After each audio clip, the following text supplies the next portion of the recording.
Hello guys, तो कैसे हैं आप सब। उम्मीद है सभी खैरियत से होंगे। आज मैं एक और न्यू मानवा स्टार्ट करने वाली हूँ जिसका नाम है ginger and the cursed Prince. और ये मानवा ये एक लड़की के इर्द गिर्द घूमता है जिससे एक बुक मिलती है जिसमें उसकी पूरी स्टोरी लिखी हुई थी, लेकिन उस बुक में वो विलन बनी हुई थी। तो आखिर वो अपनी स्टोरी कैसे चेंज करती है, चले आए जानते हैं।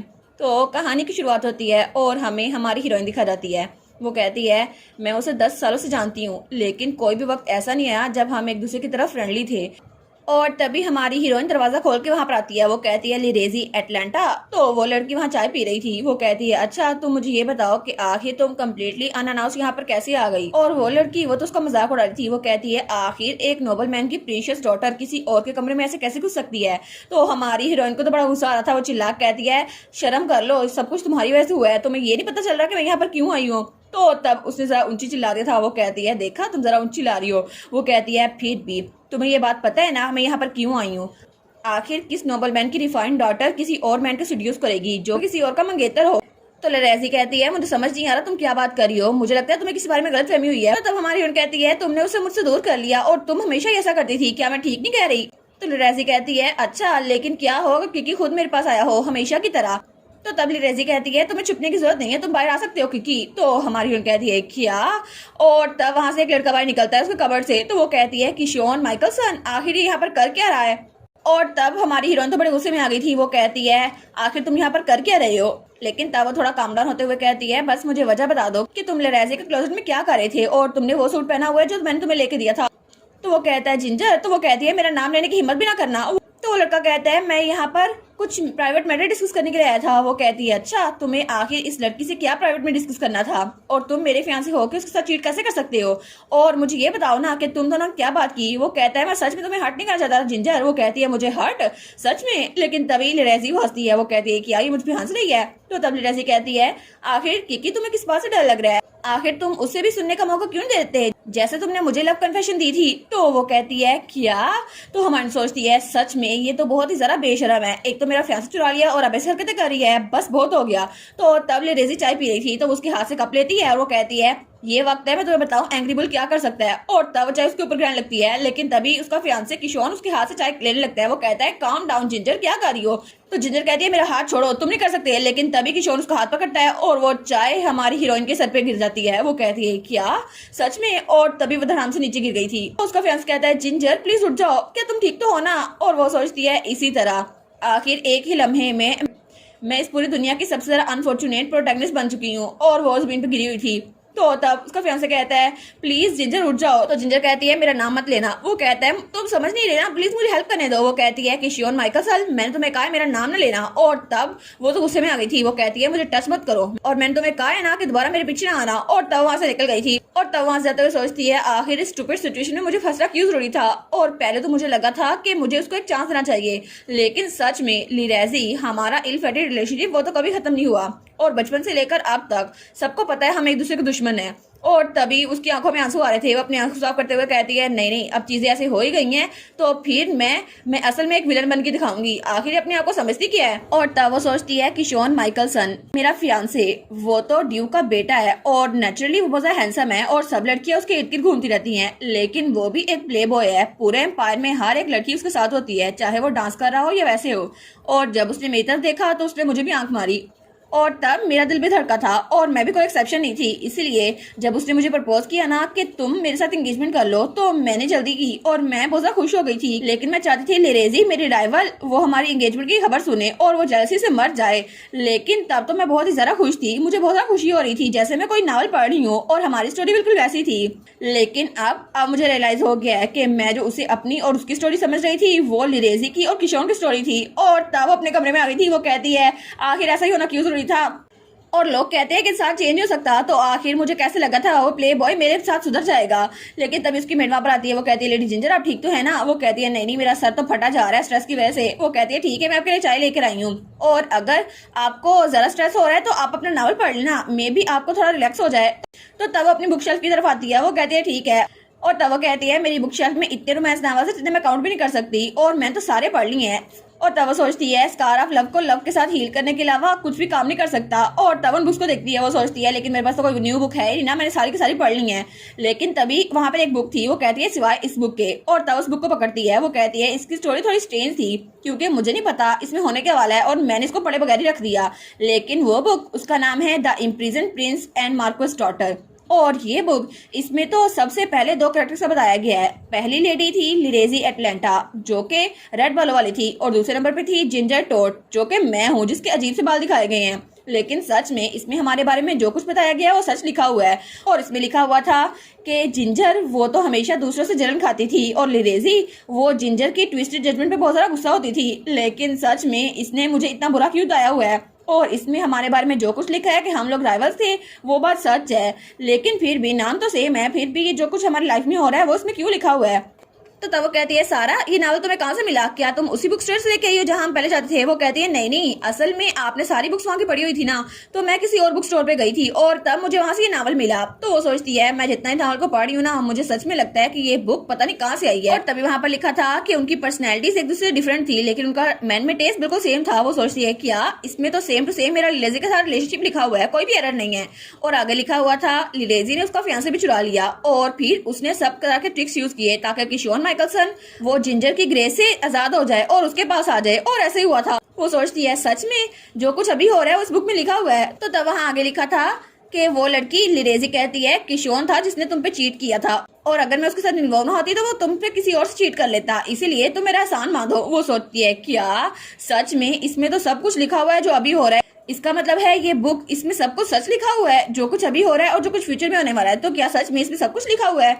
और तब वो आगे बढ़ती है और वहां पर एक और कैरेक्टर का जिक्र था जो कि वहां का मेल लीड था इजाना, और वो एक प्रिंस था लेकिन लोग उसे इम्प्रिजन प्रिंस भी कहते थे क्योंकि किसी को नहीं पता था कि उसको टावर में कब कैद किया गया है, क्योंकि जब वो छोटा था तब से उसको कैद कर दिया गया था। लेकिन किसी को भी रियल रीजन नहीं पता थी कि उसको वहाँ कैद क्यों किया गया है, सिवाय उसके डैड किंग एस्टर के, जिन्होंने अपने बेटे को वहाँ पे कैद किया था। और तब वो सोचती है किसी ने भी इजाना को नहीं देखा लेकिन शायद प्रिंस के बारे में बात करना मना है। और तब वो सोचती है लेकिन फिर भी ये बुक तो कुछ ज्यादा अजीब लग रही है। और तब आगे लिखा हुआ था सारे सिटीजन को लगता था वो मर चुका है, लेकिन जब किंग मरा और उसके बाद वहाँ दरवाजा खुला तो सबने पहली बार उसको देखा। उसके ब्लैक बाल थे बिल्कुल कोल की तरह और स्किन बिल्कुल स्नो की तरह व्हाइट थी और उसकी आईज ऐसा लगता था वो आपकी रूह में झांक रहा है। और तब पहली बार प्रिंस के बाहर आने पे बालरूम अरेंज किया गया और तब उसने लिरेजी को देखा और जिंजर ने भी उस प्रिंस को देखा और तब वो दोनों उसके प्यार में पड़ गई। तो हमारी सोचती है ये कॉमन ट्रूप है ना, लव ट्रायंगल। लेकिन बाद में वो प्रिंस वो लिरेजी के प्यार में पड़ गया। वो कहता है आई लव यू लिरेजी, लेकिन हमारी बुक के नीचे फेंक देती है। तो वो कहती है बस कर दो, आखिर फीमेल लीड लिरेजी को होना क्यों जरूरी था और मेरे रोल को मेंशन किया ही नहीं है और मैं तो उनके प्यार में रुकावट थी ना, लेकिन मैं तो उनके लिए एक विलनेस थी जिसको बाद में मरवा दिया गया था। तो तब वो अपने बेड पे लेट जाती है। वो सोचती है ठीक है मुझे ये बुक नहीं पढ़नी, पता नहीं क्या होने वाला है। लेकिन वो सोचती है सच में ये बुक हमारे अभी वाले टाइम को फॉलो कर रही है, फिर तो ये हो सकता है। लेकिन प्रिंस इजाना अभी तक उसने टावर नहीं छोड़ा और क्या हो कि नावल की स्टोरी सच में फ्यूचर के बारे में बता रही हो और उसमें जो लिखा गया है कि उसने किशोर को मुझसे चुरा लिया था और इजाना प्रिंस उसको मुझसे चुरा लिया था, तो ऐसा कैसे हो सकता है? तो तब अपने बेड पे उछलने लगती है। तो उसकी मेट कहती है माय लेडी अब ठीक तो है ना? तो वो कहती है पता नहीं उस बुक में मुझे विलन क्यों बनाया हुआ है। और तब वो कहती है लेकिन ऐसा नहीं है ना, मेरी पर्सनैलिटी जरा बुरी है लेकिन शायद मैं थोड़ी सी मीन हूं ना। और तब वो सेल्फ रिफ्लेक्शन कर रही थी। वो कहती है इतनी भी मीन नहीं हूं ना मैं। तो उसकी मेट कहती है माय लेडी, तो वो उसको गले लगा देती है। वो कहती है मुझे तो पहले से जरा बुरा लग रहा है। वो कहती है माय लेडी प्लीज थोड़ा सा हौसला करे। वो सोचती है लेकिन ऑथर शायद ये ड्रामेटाइज कर रहा था रियलिटी के दरमियान और उसने उसको बुक बना दी, लेकिन आखिर लिरेजी को फीमेल लीड बनना क्यों जरूरी था? और तब हमें अगले दिन का सीन दिखा रहता है और तब उसका फियांसे किशोर सामने बैठा था। वो कहता है आजकल तुम कैसी हो जिंजर? तो वो कहती है मैं तो बहुत ज्यादा बुरी हूँ तुम्हारी वजह से। तो वो कहता है अच्छा ठीक है मेरी बात तो मान जाओ ना, तुमसे माफी मांगने के लिए आया हूँ, मुझे माफ कर दो जिंजर। तो वो कहती है ठीक है आगे बोलो। तो तब वो सोचती है अगर ये अपने घुट्टों में बैठ गया ना, मुझसे माफी मांगी, फिर मैं इसकी बात मानूंगी। तो वो कहता है मुझे लगता है मुझे लेडी लिरेज से प्यार हो गया। वो कहती है क्या तुम्हें क्या लगता है और तुम ये चाहते हो? वो कहता है लेकिन मैं भी तुमसे भी प्यार करता हूँ ना। वो कहती है तुम्हारा दिमाग तो खराब नहीं हो गया? और तब उस पर चिल्लाने लग जाती है। वो कहता है गुस्सा ना करो ना, मैं अभी बहुत ज्यादा कंफ्यूज हूँ। वो सोचती है जरूर ये अभी तक मेरे दिल के साथ खेल रहा होगा। वो कहती है या मुझे चूज करो या लिरेजी को।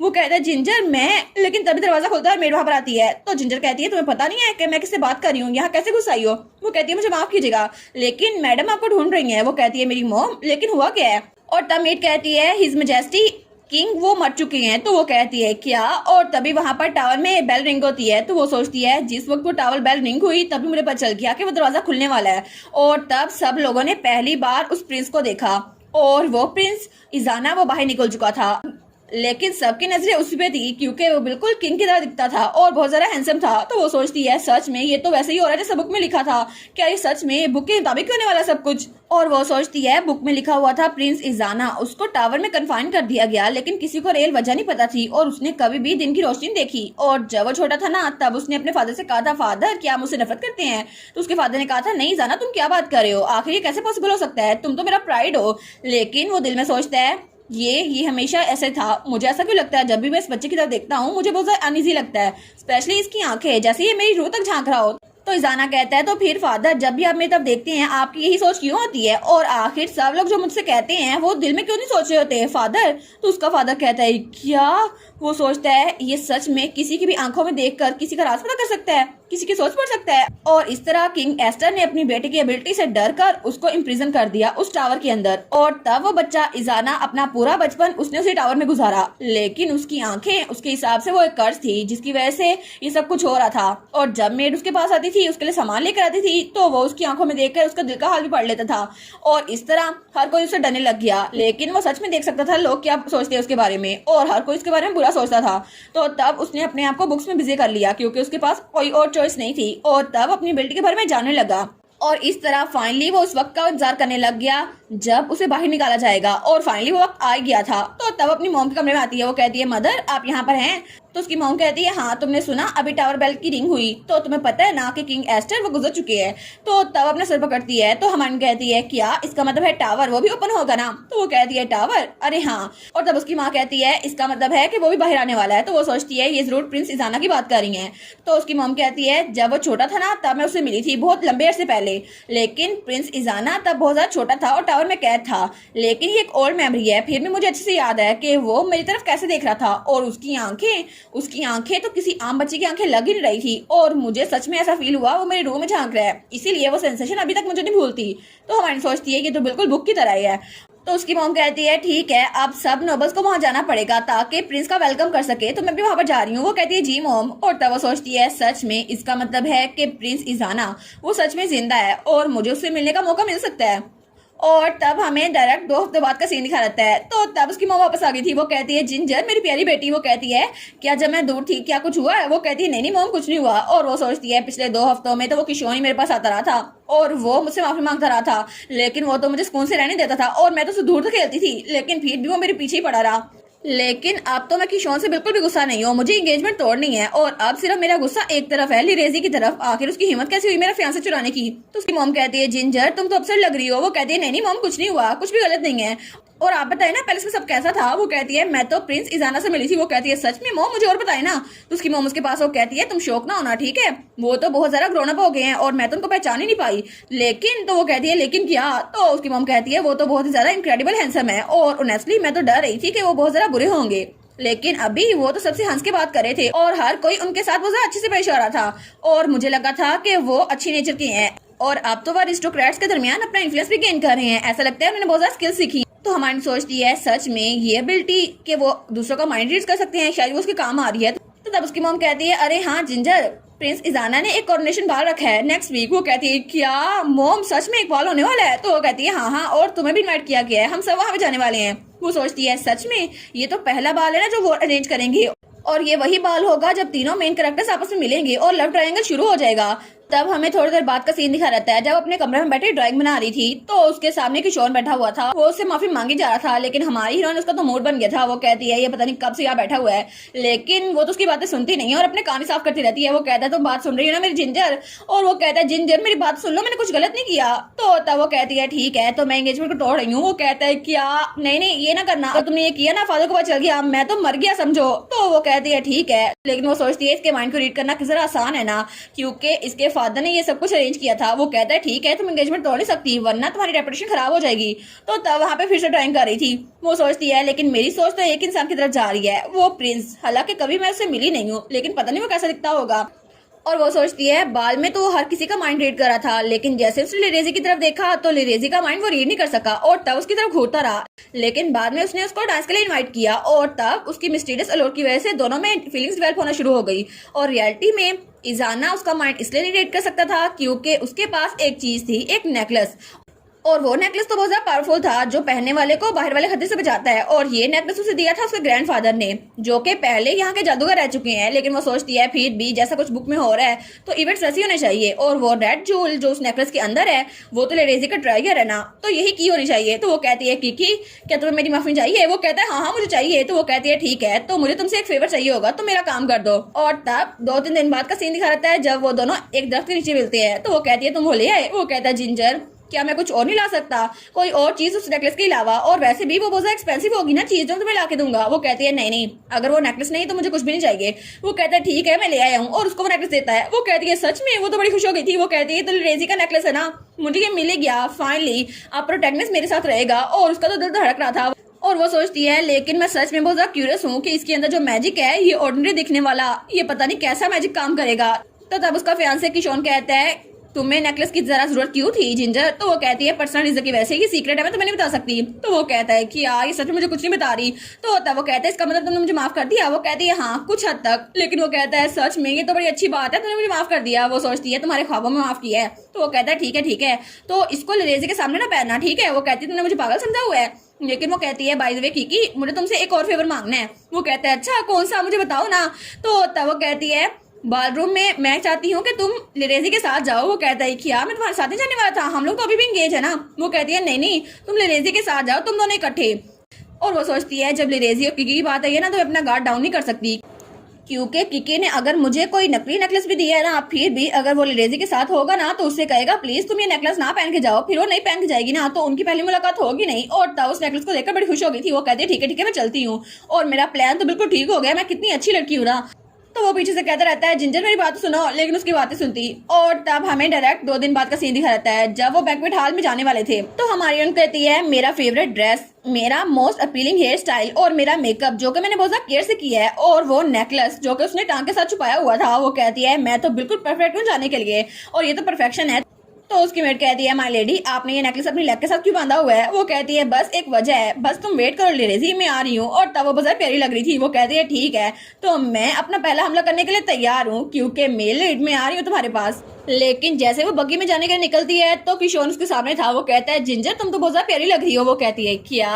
और तब उसकी तरफ हाथ बढ़ाता है। वो कहता है तुम तो बहुत ज्यादा प्यारी लग रही हो, लेकिन तब उसकी उंगली में तोड़ देती है। वो कहता है बस कर दो दर्द हो रहा है। तो वो कहता है ठीक है मुझे एक्सप्लेन करने दो। जब मैं उसके पास गया ना लिरेजी ने कहा नहीं तुम्हें अपनी फियांसे के साथ जाना चाहिए। तो वो कहता है लेकिन जिंजर ने तो एडमिशन दे दी है ना, मैं तुम्हें अपने साथ लेके चलूं। वो कहती है लेकिन हम दोनों एक दूसरे में इंटरेस्टेड हैं, ये बात किसी और को नहीं पता, और अभी भी तुम जिंजर के फियांसे हो तो लोग हमें नोटिस करेंगे अगर हम लोग इकट्ठे गए। तो वो कहता है लिरेजी तो उसके पास आती है और कहती है तुम फिक्र ना करो मैं हमेशा तुम्हारे साथ ही रहूंगी, और हमें स्कैंडल से बचना होगा ठीक है। उसे कहता है लिरेजी अगर हम पहले मिले होते ना जिंजर से पहले तो मैं तुम्हारे साथ रहता है। लेकिन तब उसके मुंह पे उंगली रखती है और कहती है चुप, वैसे भी पास के बारे में कुछ भी रेगरेट नहीं करने की जरूरत, और हमें अलग से जाना चाहिए ठीक है, और तुम मेरी बजाय जिंजर के साथ जाना ठीक है। और तब वो जिंजर के साथ जा रहा था। वो कहता है वो तो तुम्हारी इतनी अच्छी दोस्त है ना, उसने मुझे तुम्हारे साथ भेजा ताकि तुम्हारी रेपुटेशन खराब ना हो।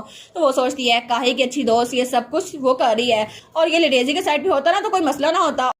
और तब अपना सर पकड़ लेती है। वो कहती है तुम बिल्कुल ठीक कह रहे हो, वो इतनी अच्छी दोस्त थी कि मेरे फियांसे को सीड्यूस कर रही थी। वो कहता है नहीं ऐसी बात नहीं है।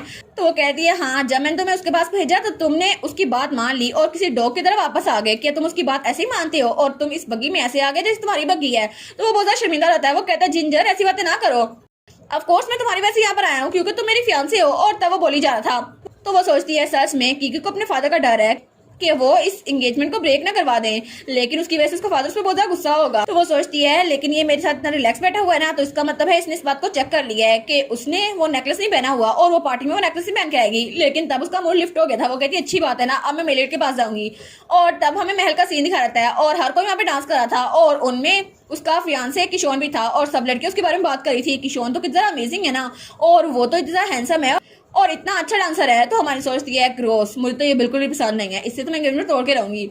लेकिन तब वो ड्रिंक लेते हुए सोचती है अच्छा हुआ ना लिरेजी वो तो अभी लेट आने वाली है, क्योंकि नावल में बताया गया था कि उसकी बग्गी उसके पहिए टूट गए थे और इस वजह से वो लेट हो गई थी। और जब वो वहाँ पे पहली बार आई ना तो दोनों की नजरें मिली और इजारा ने जब उसको पहली बार देखा तो वो उसका माइंड रीड नहीं कर सका, लेकिन वो उस नेकलेस की वजह से हुआ था। लेकिन अब चीजें ऐसी नहीं होगी क्योंकि नेकलेस मेरे पास है। तो तभी म्यूजिक बंद हो जाता है। वो कहती है क्या म्यूजिक बंद हो गया?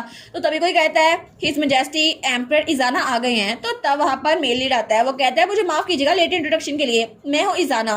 वो सोचती है ये इजाना, और वो तो ब्लश करने लग गई थी। वो कहती है ओ माय गॉड ये तो सच में मुझे हैंडसम लग रहा है। और तब इजाना वहां से आ रहा था, लेकिन तब वो हर किसी को देख रहा था ताकि उनकी सोचें बढ़ सके। वो सोचती है सच में ये दूसरों का माइंड रीड कर रहा है। लेकिन तब वो हमारी हीरोइन की तरफ देखने लगता है तो हमारी हीरोइन का दिल बहुत ज्यादा तेज से धड़क रहा था। तो तब दोनों की नजर मिलती है। तो तब वो सोचती है नहीं नहीं ये मेरी तरफ देख रहे हैं, आखिर अब मैं क्या करूं? तो तब ड्रेस पकड़ लेती है। वो सोचती है ठीक है नेकलेस तो मेरे पास है ना, तो मुझे काम डाउन होना चाहिए, ठीक है गहरी सांस लो। और तब वो कहती है ठीक है मुझे उससे मिलना ही है। तो तब उसकी जब देखती है वो सोचती है ठीक है अब तो मैं रिलैक्स हो गई, अब तो मैं इसको जी भर के घूर सकती हूँ। और वो दिल में कहती है तुम कितने प्रीटी चार्मिंग हो ना, तुम हैंडसम बास्टर्ड। तो इजाना उसके जो देखता है वो कहता है क्या? वो सोचती है सब कुछ बिल्कुल प्लान के मुताबिक हो रहा है, कितना अच्छा हो रहा है ना, ये मेरी तरफ देख रहा है। तो इजाना उसको थोड़ा इग्नोर कर रहा था। वो सोचती है क्या कहीं ऐसा तो नहीं मेरा माइंड नहीं रीड कर सकता? लेकिन तब वो सोचती है सच में कितना जरा हैंडसम है ना, और वो तो ब्लश किए जा रही थी। लेकिन वो सोचती है इतना सरप्राइज क्यों हो गया, क्या ये मेरा माइंड नहीं रीड कर सकता इस वजह से? लेकिन बुक में तो ऐसा लिखा था कि वो लिरेजी के पीछे पागल था, इसका मतलब है मैं फीमेल लीड बन सकती हूँ ना। और वो तो अपने आप को उसके साथ इमेजिन करने लग जाती है। वो कहती है ठीक है मुझे इतना एक्साइटेड नहीं होना, ठीक है मुझे उसकी तरफ देखना है। लेकिन तब इजाना उसे दूर जा रहा था। वो सोचती है ये दूर क्यों जा रहा है, इसका मतलब है ये मेरा माइंड रीड नहीं कर सकता ना, और ये जरूर क्यूरियस होगा, ठीक है अब मेरे प्यार में पड़ जाओ। लेकिन जब उसको देखती है वो कह रही है क्या, क्योंकि एम्परर कभी दाएं देख रहा था कभी बाएं देख रहा था। वो सोचती है कि हो क्या रहा है, और तब उसे दूर चला जाता है। वो कहती है ये पीछे क्यों चला गया, इसको तो मेरी तरफ आना चाहिए था ना, क्योंकि ये मुझ में इंटरेस्टेड है। और बुक में तो यही लिखा हुआ था ना कि इजाना की जब पहली नजर उस पर पड़ी तो उसको माइंड नहीं रीड कर सका। तो तब दोनों एक दूसरे को घूर रहे थे। लेकिन वो सोचता है आखिर में इस लड़की का माइंड रीड क्यों नहीं कर सकता। और तब लिरेजी वो उसके प्यार में पड़ गई थी और उसे लगा ये मेरी तरफ इसलिए देख रहा है। और तब उसने अपना सिग्नेचर मूव यूज किया, अपनी सिडक्टिव स्माइल। और तब एम्पर सोचता है क्या ये मेरी तरफ ऐसे क्यों देख रही है, स्माइल क्यों कर रही है, मुझे लगता है इसको मेरे सीक्रेट का पता है। और वो सोचती है ठीक है अभी भी ऐसा होगा।